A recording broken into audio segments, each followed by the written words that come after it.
L'ADEME a fêté cette année ses 30 ans et a souhaité ouvrir un petit peu le débat sur ces questions de transition, essayer d'identifier les freins, les leviers de cette transition et puis pourquoi pas dessiner différents scénarios d'un avenir qui soit le plus durable, le plus souhaitable pour l'ensemble d'entre nous.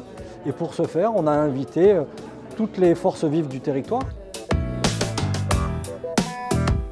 Ces défis-là sont importants. D'abord, un défi environnemental avéré, ensuite un défi technique, et c'est aussi une problématique sociétale, puisque nous devons faire évoluer les mentalités, faire comprendre aux Martiniquais que c'est notre avenir qui est en jeu et que chacun a sa place dans ce grand défi-là.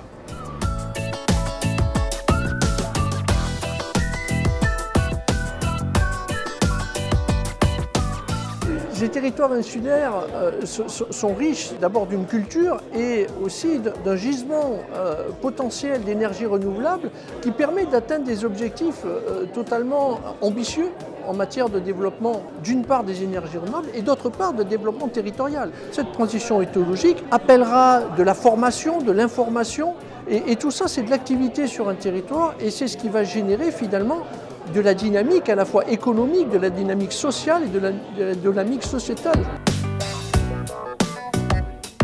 On est à peu près préparé pour les 15 ans qui viennent à cette augmentation de part des énergies renouvelables. Par contre, dans cette conférence, on étudie des futurs plus éloignés, l'autonomie énergétique, à l'horizon 2050. Et pour ça, eh bien, il y a encore un travail de recherche important qui est à fournir. Il y a besoin actuellement de réduire les consommations dans les bâtiments et de mieux produire une énergie plus verte. Alors, si j'étais présidente de la République en 2050, ma première mesure, ça serait de réduire le temps de travail pour avoir moins besoin de consommer et avoir plus le temps de profiter de la vie. Le moment de détente, le moment de recharge devrait être un peu plus remis au centre de la journée de travail. Je mettrai en place une taxation pour défavoriser l'importation de matériaux qui ici ne sont pas adaptés au climat, pour favoriser l'émergence d'une filière architecturale bioclimatique.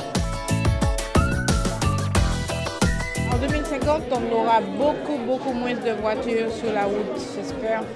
Et surtout de voitures de gros gabarits de voitures. Une industrie aussi qui puisse se passer de déchets, où voilà, on puisse parler plus de déchets mais on parle de matières premières.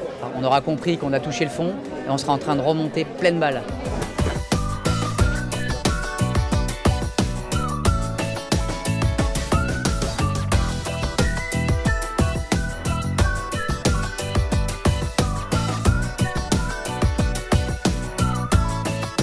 Je vous remercie encore pour votre participation, pour votre engagement et j'espère vous retrouver très prochainement pour construire ensemble cette transition et véritablement cet avenir souhaitable et durable. Merci à tous.